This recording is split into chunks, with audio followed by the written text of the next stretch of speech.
মাধ্যমিক ABTA test paper 2025 এই ভিডিওতে আমরা আলোচনা করব টেস্ট পেপারে 180 পেজের ভূগোল প্রশ্নের সেটটির উত্তর আমরা করব। তাহলে আমরা স্টার্ট করি। নাম্বার 1, প্রথম কি লেখা আছে? যে প্রক্রিয়ায় ভূমিভাগের উচ্চতার হ্রাস ঘটে তা হলো, অ্যান্সার হবে খ, অবরোহণ প্রক্রিয়া। এটার উত্তর হবে কি? খ। 2 এর উত্তর হবে অপশান ক। এবার নাম্বার 3 এর উত্তর হবে অপশান গ। নাম্বার 4 এর উত্তর হবে অপশান ঘ, হ্যারিকেন। নাম্বার 5 এর উত্তর হবে অপশান খ। নাম্বার 6 এর উত্তর হবে অপশান ক। নাম্বার 7 এর উত্তর হবে অপশান ক।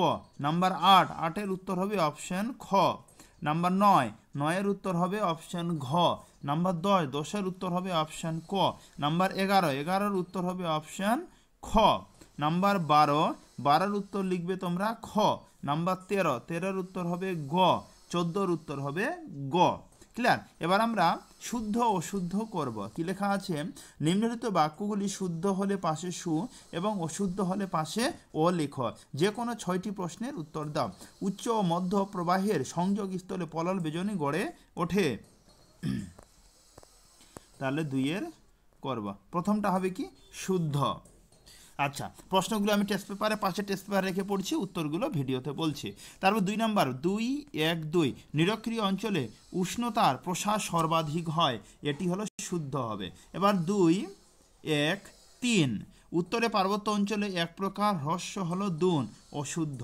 এবার আমরা 2-1-4 আর্দ্র বায়ু নিম্নচাপ যুক্ত হয়, শুদ্ধ। এবার হলো 2-1-5 উচ্চ হিমালয়ে হিমাচল নামে পরিচিত, শুদ্ধ। এবার 2-1-6 কলকাতাকে মহানগর বলা হয়, শুদ্ধ। তারপর 2-1-7 সবুজ উদ্ভিদকে উপগ্রহ চিত্রে লাল বর্ণে দেখানো হয়, এটা হবে শুদ্ধ। এবার হলো 2-2-1 মানে হলো শূন্য স্থান করব। দুটি শিব বালিয়াড়ির মধ্যবর্তী অঞ্চল ডেশ নামে পরিচিত, অ্যান্সার হয় শিবালয় নামে পরিচিত। এবার 2-2-2 চীন সাগরে ক্রান্তীয় ঘূর্ণিঝড় ডেশ নামে পরিচিত, অ্যান্সার টাইফুন নামে হলো পরিচিত। এবার আমরা 2-2-3 প্রশ্ন করব। ভরা কোটালের সময় সমুদ্রের জল প্রবল বেগে মোহনা দিয়ে নদীতে প্রবেশ করে একে ড্যাশ বলে, অ্যান্সার হবে 2-2-3 সুন্দরবনে জল প্রবাহ বলে। এবার আমরা 4 নাম্বার 2-3-4 দেব প্রয়োগে ভাগীরথী ও ড্যাশ নদীর গঙ্গা মিলনে গঙ্গা নদীর সৃষ্টি হয়, অ্যান্সার হবে ভাগীরথী।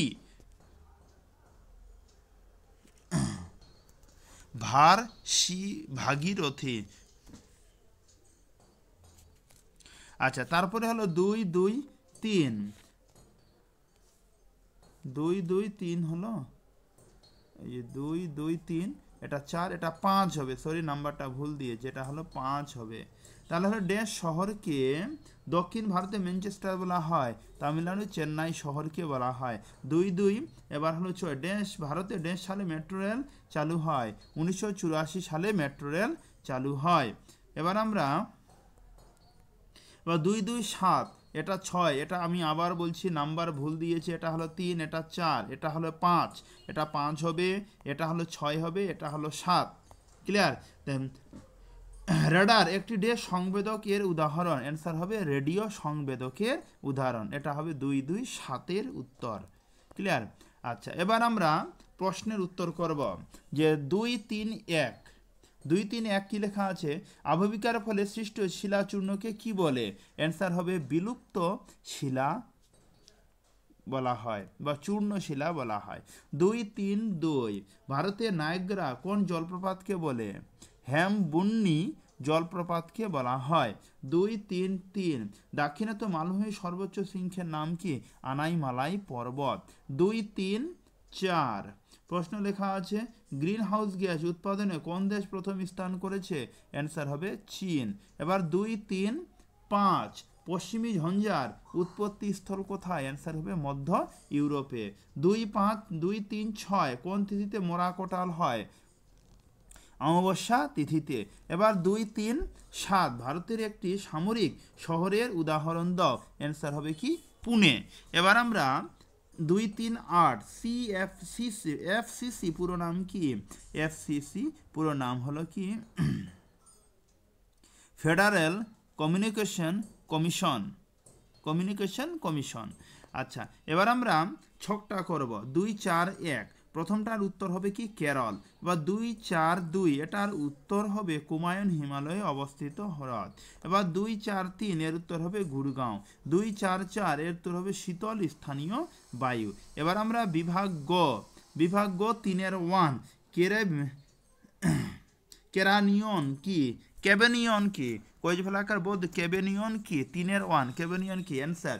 কেবেনিয়ন সাধারণত একটি বড় প্রাকৃতিক গুহা বা ভূগর্ভস্থ স্থানকে বোঝানো হয়, যা প্রাকৃতিক উপায়ে গঠন হয়। এটি সাধারণত পাহাড় বা পাহাড়ি অঞ্চলে দেখা যায়। এবার আমরা 3 এর 1 এর অথবা কি লেখা আছে ফিয়র্ড কাকে বলে অ্যান্সার। ফিয়র্ড হলো একটি প্রাকৃতিক জলাশয় যা সমুদ্রের পানি পড়া গভীরভাবে খোদিত এবং উঁচু পাহাড় বা পর্বতের মধ্যে অবস্থিত।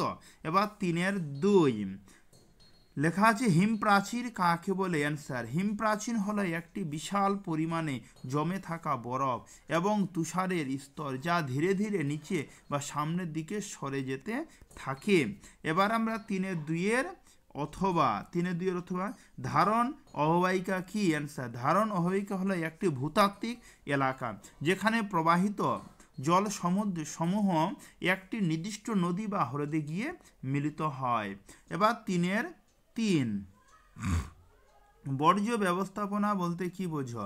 বর্জ্য ব্যবস্থাপনা হলো একটি প্রক্রিয়া যা বর্জ্য বা অপচয় সংগ্রহ, পরিমাণ, প্রক্রিয়াকরণ, পুনর্ব্যবহার এবং নিষ্পত্তি করার জন্য ব্যবহৃত হয়।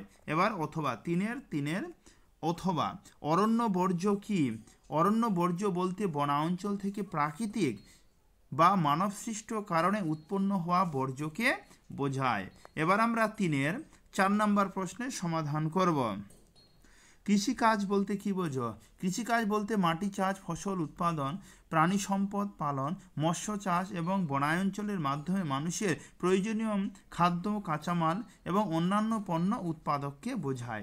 3 এর 4 এর অথবা 3 কি অনুসারী শিল্প কি। অনুসারী শিল্প হলো সেই শিল্প যা প্রধান শিল্পের ওপর নির্ভরশীল এবং তার প্রয়োজনীয় কাঁচামাল, যন্ত্রাংশ সরবরাহ করে। এবার 3 এর 5 দুন বলতে কি বোঝো। দুন হলো এমন একটি ভূপ্রাকৃতিক নিম্নভূমি যা হিমালয়ের পাদদেশে গঠিত হয়। এটি সাধারণত নদীর দ্বারা তৈরি উর্বর সমভূমি যা 2টি পাহাড়ের মধ্যে অবস্থিত। এবার অথবা অথবা দুন। এবার আবার এক অথবা হলো পুনঃরপ্তানি বন্দর কি। দুন হলো 3 এর 5 দুন কাকে বলে, এটা হবে কত 3 এর 5 ক্লিয়ার।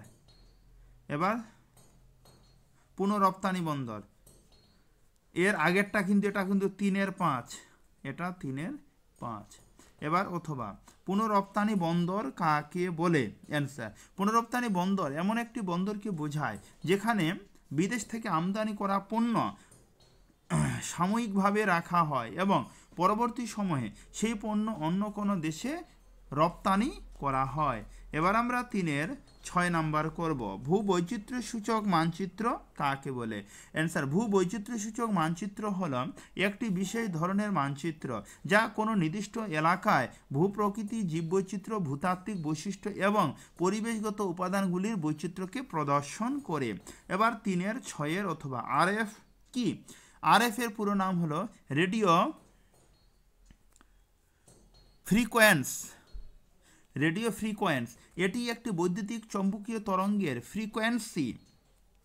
রেডিও ফ্রিকোয়েন্সি যা মূলত বেতার যোগাযোগ, television, radio, mobile network, wifi এবং অন্যান্য বেতার প্রযুক্তিতে ব্যবহৃত হয়। তাহলে আমরা এই ভিডিওতে আলোচনা করলাম তোমাদের এবিটিএ টেস্ট পেপার 2025 এর ভূগোল 180 পেজের প্রশ্নের সেটটির আমরা উত্তর করলাম। তাহলে দেখা হবে এর পরের ভিডিওতে।